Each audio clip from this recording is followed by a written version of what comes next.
So today I thought I'd talk about social media because it's something that I really like and I have the thoughts on it all the time. So social media is like really great, and I think it's something that maybe our above generations don't really understand. They're like, I just go on this funny website on the internet and then I look at the pictures and it's all really But I don't think they understand like its power to create a conversation or to like bring people together and make new friends and make new valid friends and all of that.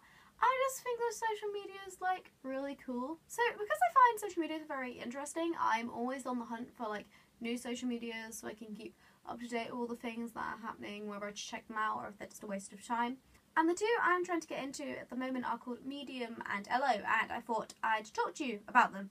So Medium I haven't quite got into, but they're sending me like daily updates, and it's basically it feels like a lot of news articles, right? But on subjects I'm interested about, because when you go on the BBC News app, it's like you can sort the categories, but I never feel like I'm actually that interested in anything they're writing about.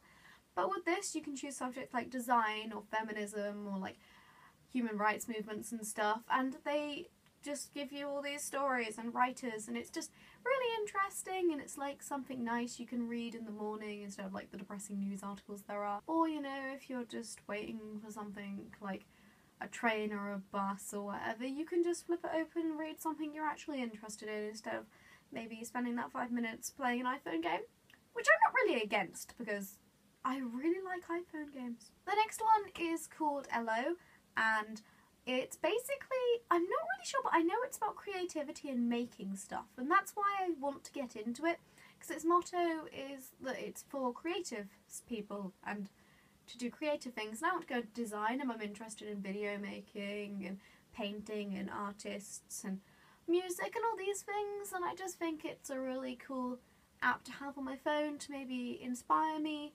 or, you know, just to have something that's maybe like the artsy side of Tumblr, because that's not really the side of Tumblr I use very often. So it's kind of like the artsy side of Tumblr or Pinterest or something all in one app, and it's really cute. And I think the phrase hello, and it's got a little smiley face as its icon, and I think it's really cute. So my favourite social medias are probably Tumblr and Instagram. Instagram because I think it's a bit of a memory book, and the fact that you can just scroll through these pictures you've taken and then you can go, oh, I remember that day and all those things, and I kind of use it as the way I'd use it then. So it is kind of my little memory book, and I get to open it and reminisce and stuff. But I also like Tumblr, and I know that can be a bit of an issue for some people, and I don't really know why. So sometimes when I'm like, oh, do you have Tumblr? They're like, why would I have Tumblr that's just full of feminazis and boring artsy stuff? And I'm like, no. If you don't have Tumblr, basically you follow blogs and you reblog content most often, more than creating your own content, which you can do.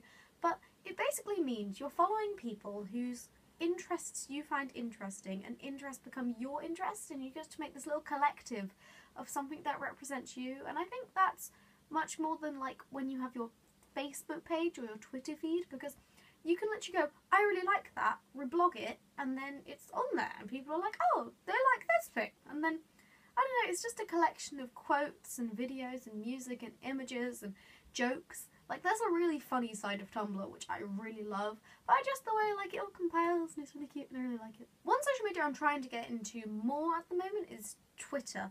I've never really created stuff on Twitter. I always kind of retweeted stuff and favorited and maybe sent like an ad to a TV show or something, but I'm actually trying to create tweets, but it kind of feels like you're talking to yourself.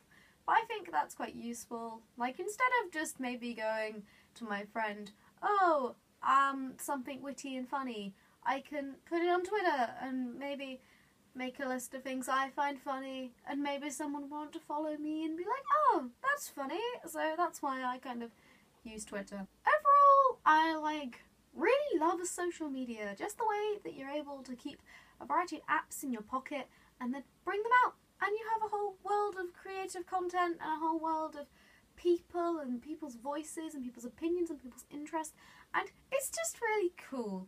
And I think people who don't think spending time on social media as a hobby aren't using it right. They're like, oh, they just go and they play their silly games and they watch their silly jokes. But I think that social media can open up a variety of new experiences and creative, inspirational things, and that anyone has their own favourite little social media platforms and that we should all try them. We might as well. They're pretty rad. So, thanks for watching the video about my opinions on social media. I hope you enjoy it. I have started making weekly content. If you would like to see more, you can subscribe. I think you're clever enough to find the button personally. But remember, you can always like or dislike if you didn't like it, because, you know, rating systems are there for a reason. Rate it if you want to. Give me your opinion. Will I do more talking? Will I do more sketch things? Have I done sketch thing on this channel yet? I'm working on it. Again, thanks for watching, and I will see you next week.